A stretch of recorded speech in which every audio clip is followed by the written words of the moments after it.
Hello YouTube, Witchfinger Productions at it again. I'm Metz, and this is another army showcase. I thought I might do this because I'm putting together a video about ghoul miniatures, and this is my ghoul army. Ghouls. Son of a bitch. What are you talking about now? Funny little green ghouls.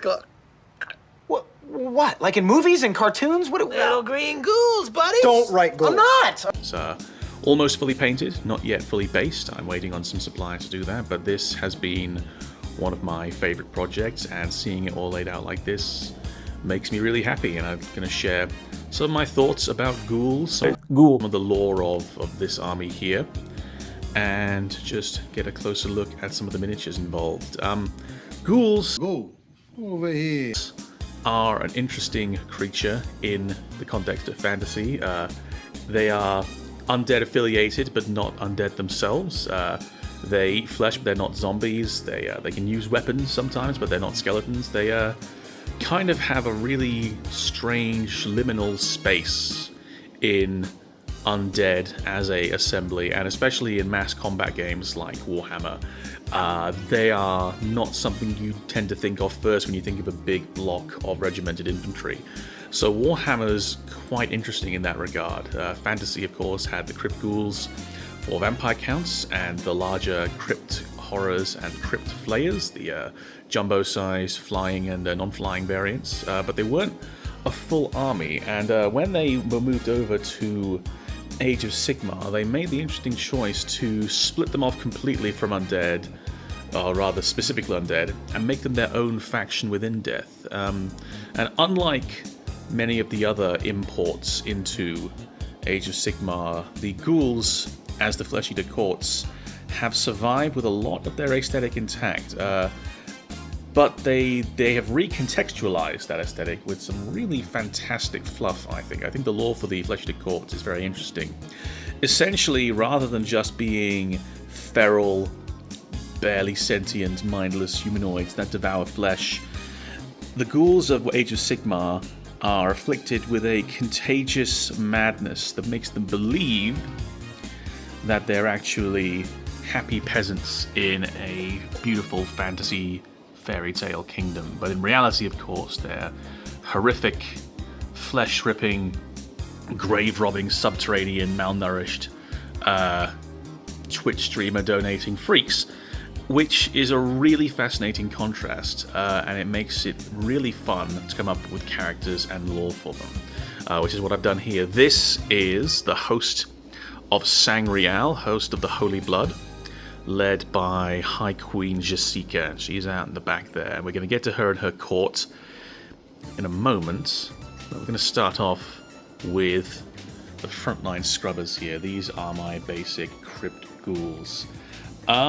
Went for a very pale skin tone, used apothecary white with some shades, and then a light dry brush of white on these lads to bring that back out. And these are made from a wide variety of things. The obvious inspiration here, of course, is Anya Polanszczuk's Ghouls over at Gardens of Hecate. Those inspired me to make a Warcry warband probably 4 or 5 years ago. And the project just picked up steam and started ballooning from there. So, using a lot of historical parts, hobbit goblins, mother and child over here are from Heresy Miniatures, which is a fantastic company. Got a Gardens of Hecate sculpt there at the front. That's one of my Ghast courtiers. These are from that hunting pack of ghouls, this baboon over here, and this sort of baboon thing over here. I'm not sure what role I'm going to put them in this army, because the hunting ghouls have kind of ended up in other roles. You can see we have the leader here, who's also a Cryptghast courtier, another courtier over here, and the other ones on 25 mils have ended up mixed in with the rank and file. But they're still just fabulous miniatures, just had to have them. That is a Blood Gold Ghoul there, who's been made into another courtier with a cape from a historical kit, I'm not sure what, Mantic Ghoul head, and Mantic Scarecrow weird choppy garden implement. Very fun kit. Some of the Scarecrow hats have been donated to goblins. This is one of my favourites here at the front. I really like how this miniature came together, preserved the ears on the goblin with the ghoul head, really leans into that batty vampire style. Lots of hats, lots of more upright ghouls. Another Heresy Miniatures lad here with a pet rat on his shoulder. He's a leader of the unit. Really fun, fabulous model there.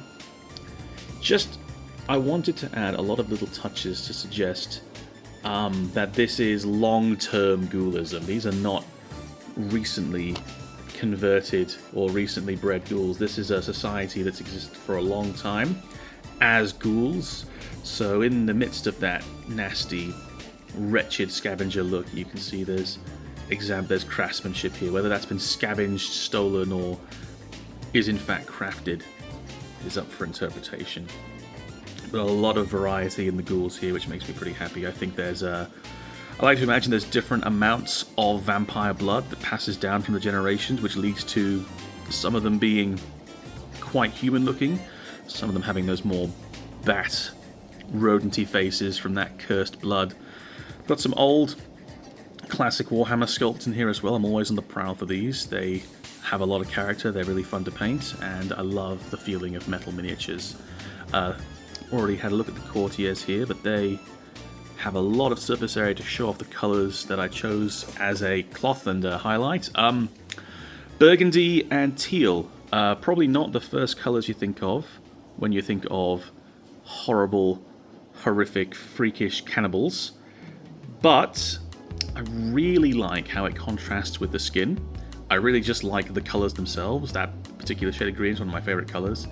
And my philosophy when it comes to painting armies is you should try to paint them the same way that an RTS would colour units. So like in Warcraft, every single unit in the army has got some spot colour from your faction colour, so that it's very clear to see what they are and where they belong.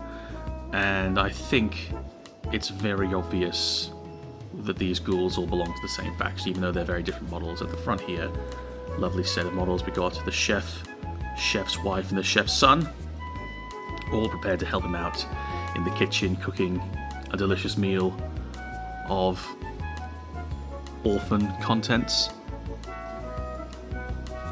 Lots of these hobbit goblins again. Some of these are just straight up hobbit goblins. Some of them have had arm swaps. Another idea stolen, borrowed from Gardens of Hecate. That's really why this project exists in the first place. The basing, of course, is not yet done. I'm waiting for some kraut cover grimdark.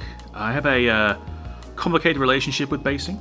I respect those big, huge, fantastic scenic bases. I think they're lovely art pieces. I don't like them myself. I like unobtrusive, subtle bases. I don't like anything on a base that couldn't conceivably be on any battlefield or be the result of that miniature being there. So with ghouls, I'm happy to scatter the ground with bones onto just regular dirt. Bloody bones and dirt, I think ghouls are going to take with them everywhere.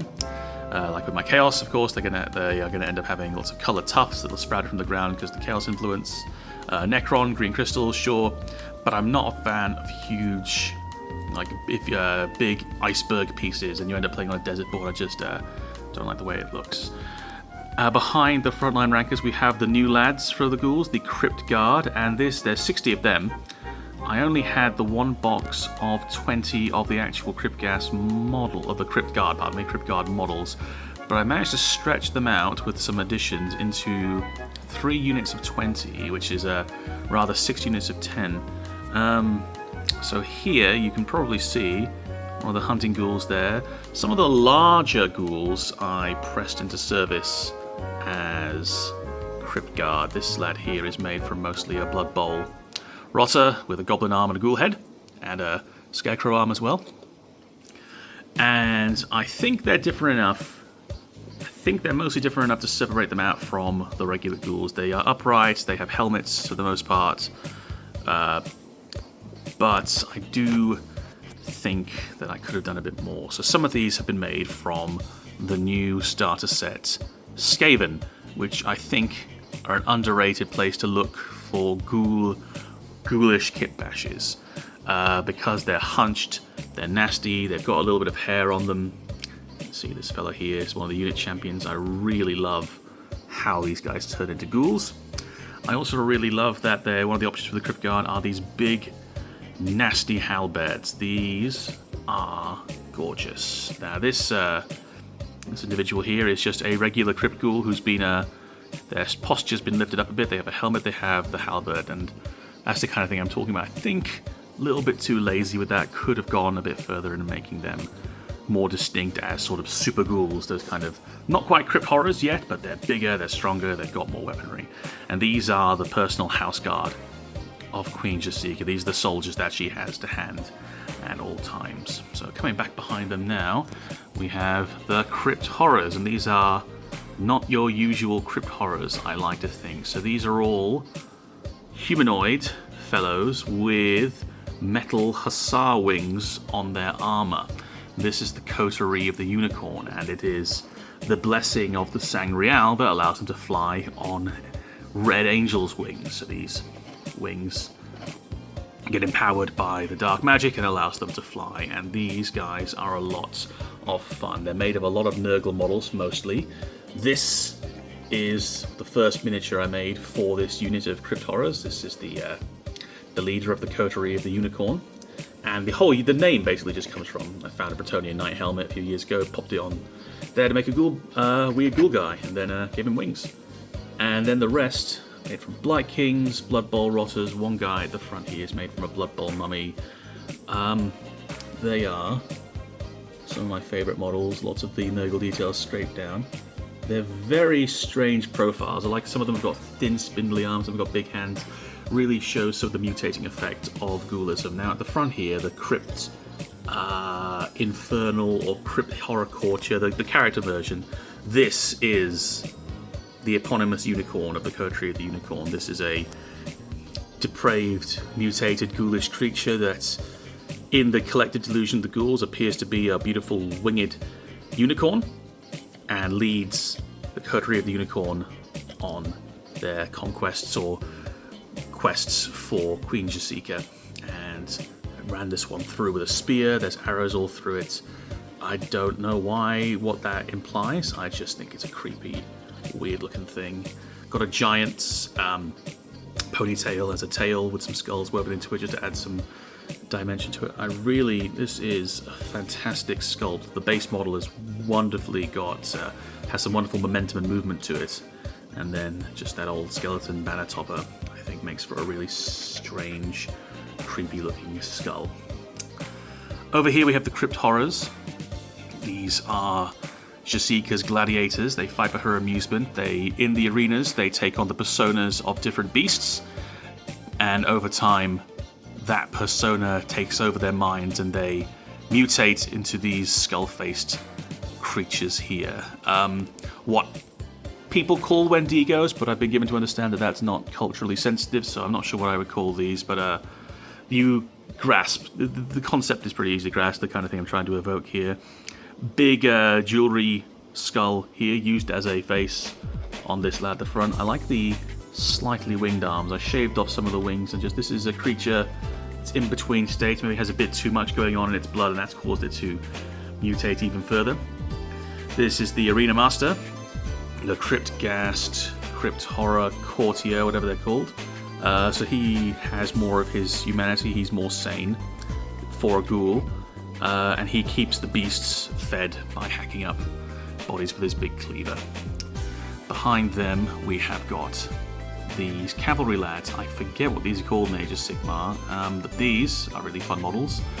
I painted the bats the same way as the ghouls, which in hindsight might have been a mistake. I might come in and just darken them down a bit because I think there's not enough distinction between them and Ryder at the moment, and making the bats darker might be interesting. Don't have any fluff for them yet, haven't used them in battle enough to really know what they are just yet, but they are fun models. Head swap on the champion is with a knightly helm. Lovely. No banner.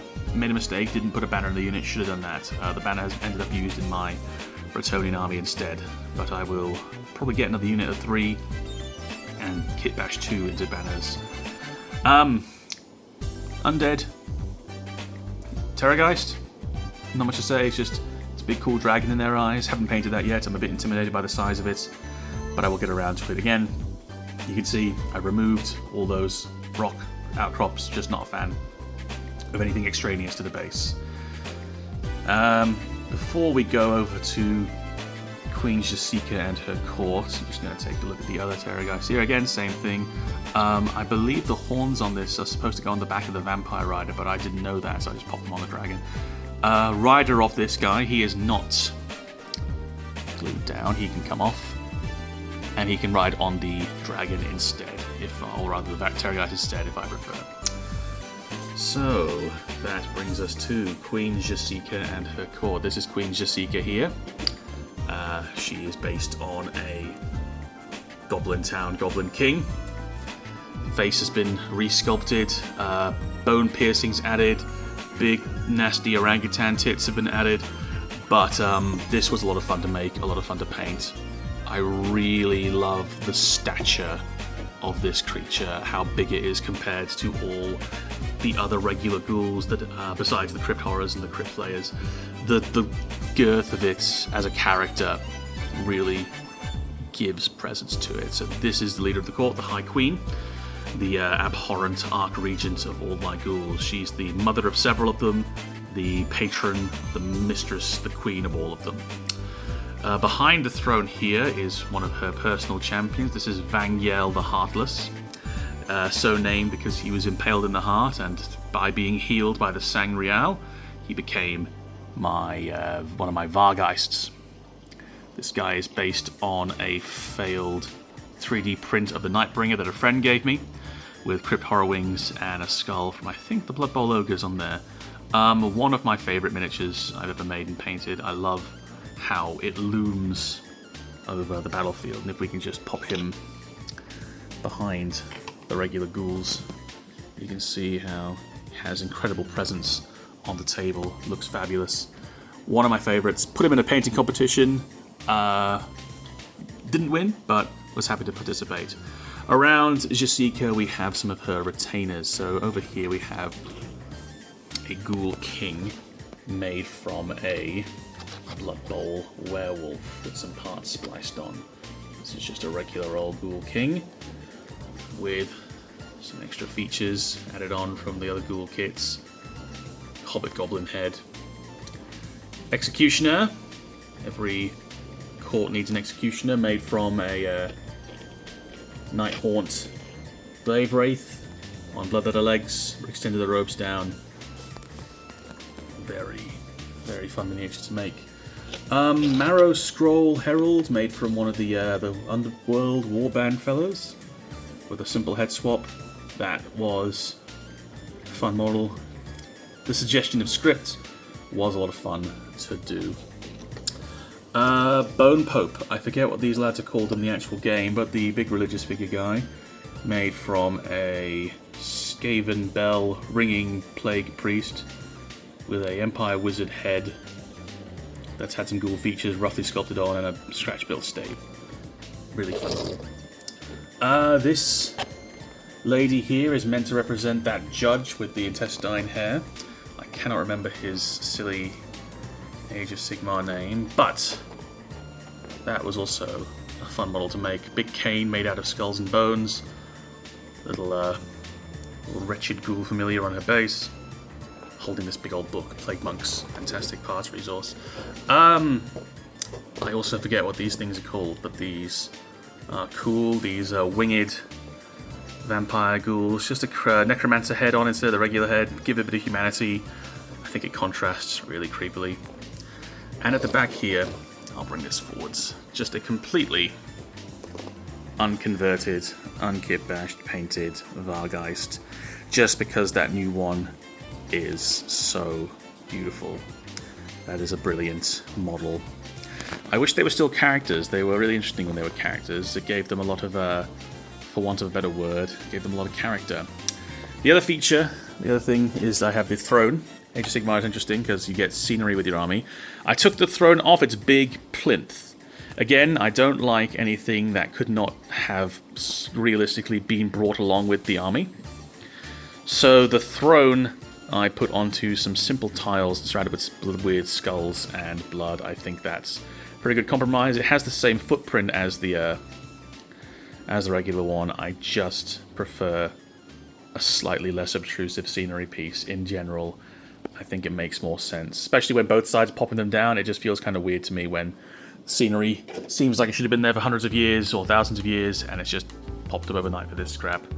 So that is the full Ghoul army as it is now. Nearly done with this one. Can't say it's fully painted yet because the bases aren't done, the dragons aren't done, and I have the Underworld's Butcher boys to paint up as well, who will find their way into this army somehow. I'll probably have to make another unit of 20 ghouls. I may come in and, just for the fun of it, give the ghouls, the regular frontline ghouls, musicians and standards. They don't have that option in the game, in the rules for Warhammer, but musicians and standards are a great way to add character to units. Having all the flags flying when you have everybody ranked up just looks fantastic. So that was Metz from Witchfinger Productions checking in. Thank you for watching. Please like, subscribe, all that good stuff. Make things and inspire others.